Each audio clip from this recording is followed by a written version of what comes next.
Hey, welcome to Enviro Talk, another program here for the environmental community. If you're not familiar with the environmental community, it's vast, it's huge, worldwide. Really, our goal is to clean up the pollution. Right now here we're dealing with a pandemic, the coronavirus, a pandemic, but pollution truly is a pandemic of epic proportions in and of itself. Really, the sponsors that speak at our workshops are dealing with pollution for soil, groundwater, and air.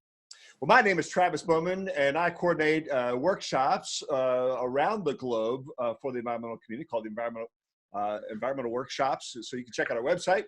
It's EnvrioWorkshops.com. And we're also hosting a global summit in Charlotte, North Carolina, this September, 1st, 2nd, and 3rd. And so check out our website there, EnvrioSummit.com, and so you can see a little bit more of the details. Really, we have speakers coming from around the globe, addressing some of the trends that they see, some of the accelerating trends they see in their neck of the woods or their region of the world. And so we have regulators coming from Asia and from Europe and from really all over the world. Well, our podcast or our program here is really just engaging some of our speakers that do technical presentations and talks at our workshops that we do around the globe. And so today we're joined with several guests with a company called Hill Environmental Group. So welcome, guys. I know we've got a number of you on, but Tom, Mike, let me first start with you. Mike is actually the Vice President of Sales and Marketing for the Hill Environmental Group. And so welcome to the program. Mike, tell us a little bit more from maybe the 35,000 foot view looking down at what Hill Environmental Group is. Sure. Thank you, Travis. So Hill Environmental Group is made up of 3 companies. We have the Hill Environmental Group, who does remediation work. We have SET, who does geophysics and drilling. And we have Geomatics, which is why we're really here today to talk about the benefits of remote sensing, remote technologies, really always, but especially now during this time, social distancing and such. I have a joke I wanted to work in. I'm not sure how to do it. Here's the elephant in the room is COVID-19. Oh, wow. Look at that. That's the best I could do. Excuse me. This is our anyhow. A little subtle comedy into our program, right? We try to. You have to keep it light. So right. We're based in central New Jersey, Bordentown. And we've employed social distancing and all the precautions necessary, as everybody has, and they're doing a great job. So like I said, the reason we're here today is to talk about the remote technologies and how that can help with virtual site walks and things like that. All 3 companies work together to make this happen, and it keeps people apart for the time being. And, down the road, who knows, it could stay that way in the future. But that's what I had to say about that. So, Travis, I'll kick it back to you. Good stuff. Yeah, you're talking about the 3 different divisions, if you will, of the Hill Environmental Group. Chris, let me introduce you. Chris French is the CEO of Geomatics, and talk to us a little bit about the services that you all offer. I know they really pertain a lot to what we're dealing with the pandemic, but tell us a little bit more about Geomatics. Thanks, Travis. We appreciate the opportunity to be on your show, and I'd like to introduce Tom Gregory, our Chief Financial Officer, and Ben Jarrett, our Operations Manager as well. Okay. So Geomatics was founded in 2017 as an outgrowth, really, of a need that emerged in the construction side of the Hill Environmental Group. And Tom really spearheaded that effort. He was flying drones at construction sites just for their own purposes, primarily to examine site logistics and health and safety, spot audits and the like. And he was sharing this with some of the clients. And many of these clients, even back then, were remote. And they were just ecstatic about it. And we started talking about my background in mapping and remote sensing, and decided to really form its own LLC, Geomatics, to provide primarily drone-based mapping and remote sensing services. So examples of what we do is we can fly a site and use modern digital photogrammetric techniques to create these very highly accurate topographic maps and a digital surface model which is rendered on your computer.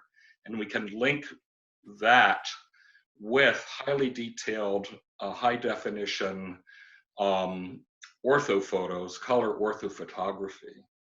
And the other main aspect of our business is remote sensing. So these techniques have been around in the government sector and in large research consortia, primarily through satellites, for decades. But the sensors have become miniaturized to the point where you can actually fly them on these drone platforms. So our principal remote sensing technologies are infrared cameras and multispectral cameras. And these provide very special spectral outputs that engineers and scientists can use to examine physical assets and also investigate environmental and ecological systems. So examples include monitoring pavements and landfill covers, and examining rooftops and structures in spectra that the human eye can't see, identifying groundwater upwelling in rivers and streams, and mapping wetlands and contaminated properties. And as Mike alluded to, we're also now providing aerial videography in real time across the wireless network, which is very powerful in these days of social distancing. We like to work with each of our clients really to align our clients' workflow with the need of the day, and then deliver auditable data and actionable analyses in as quick a turnaround as possible, sometimes overnight, 24 to 72 hours, and also at lowest cost. Our solutions also help our clients keep their employees out of harm's way and reduce institutional risk. Travis? Yeah, so some of those principal markets were, again, I know you touched on a few of those, but what were those again, the principal markets that you're operating in?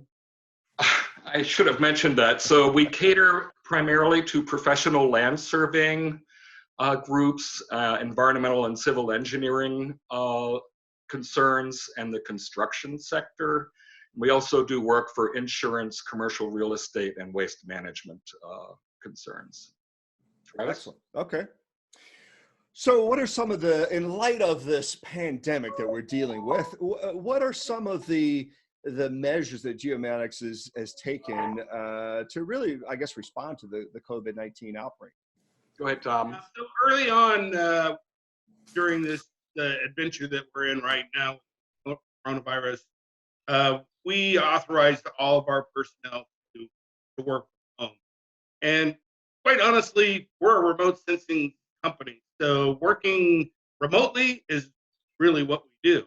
It wasn't a big transition for us. We do all of the things that we need to do without really interacting with anybody on a person-to-person level. All of our missions are set up remotely. There's one person, possibly two, that go into the field to conduct missions. They're separated during the whole process. So we've been very, very fortunate to have the ability to do this, continue working without a large impact. I know you all work primarily in the Northeast. Have you seen any, I guess, restrictions in your area in light of the coronavirus? So yes, the governor did, at least in New Jersey and Pennsylvania and New York, have similar edicts from their governors for people to work from home, except for essential business. As part of the environmental business, we are considered an essential business. So construction, ongoing construction projects, environmental remediation cleanup projects, all of those are still considered essential business. So we are bound to those business with what we do because of day-to-day necessity for data. So we have not really been impacted by the stay-at-home orders and rules.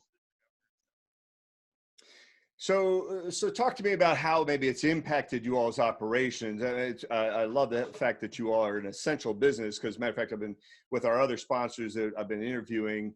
We've made it clear. I mean, I think multiple ones that if all of a sudden the environmental industry was just shut down, we didn't do any work, that would compound some of the problems. Some of these sites that are being worked on, excuse me, are truly some life at risk type projects. So it could compound other issues as we're trying to deal with the coronavirus. But what have you? I mean, how has this impacted you all's operations?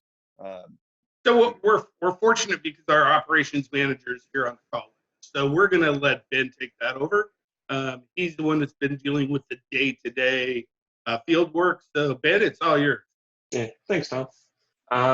Yeah, so I mean, the short answer is that, like we said, we are essential right now, so we've not been terribly affected. I think we've been pretty lucky, all things considered.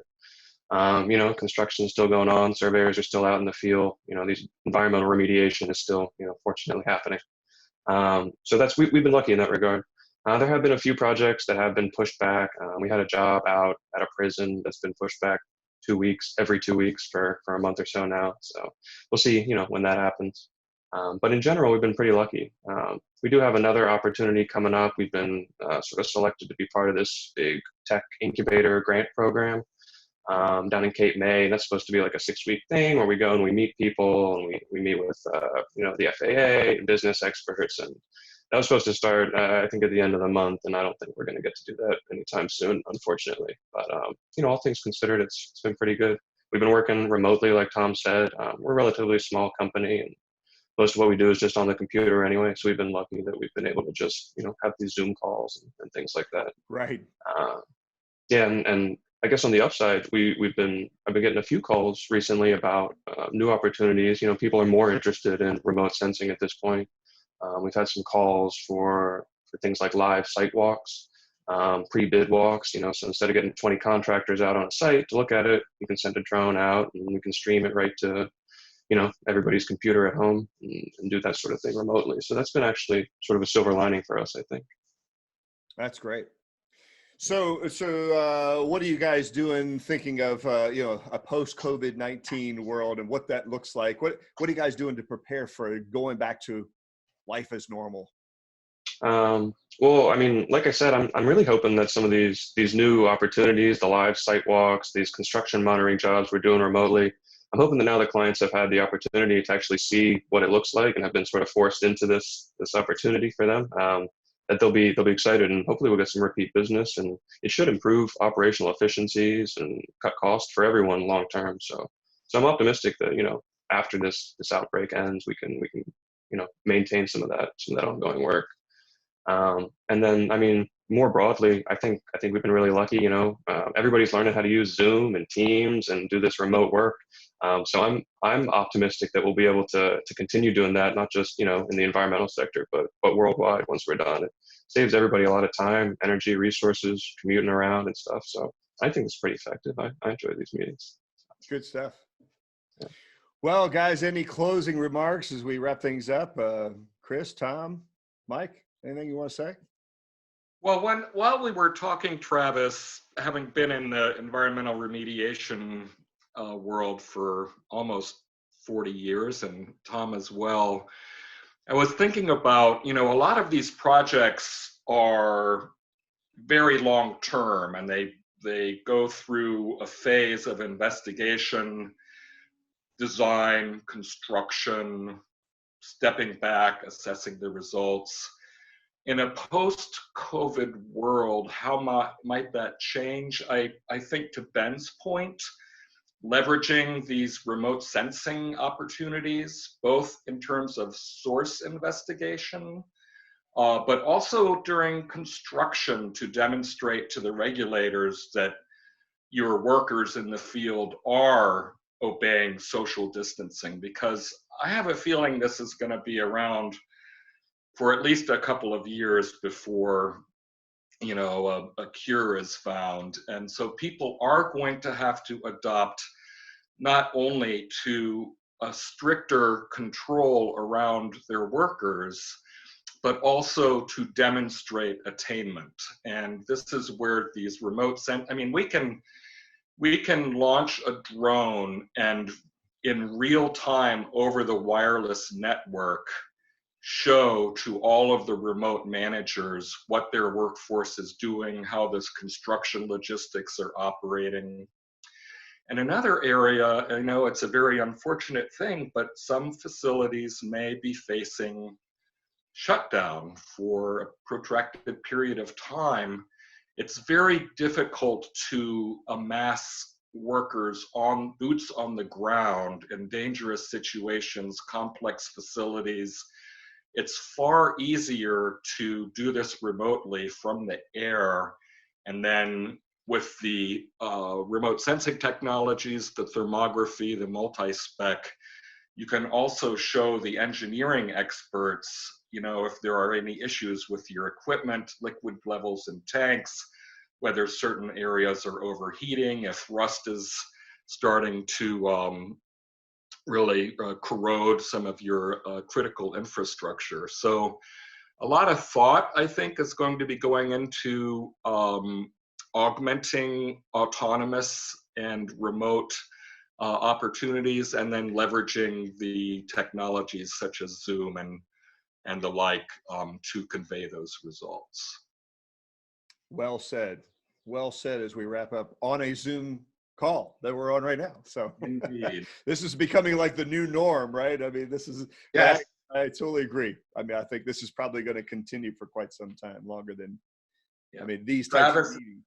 Yeah. It's hard to believe that a month ago we were standing in a room with 80 people. Right? I Giving know. talks, and now it's all being done remotely. And now it's all remote. I know. It's crazy. It's crazy to think. Well, thank you all so much. I know you all are busy doing a range of different things in our industry. So thanks so much for taking the time to talk with us here on EnvrioTalk, and really just help help the audience understand what you all are doing in spite. Thanks of for having us, Travis. Absolutely.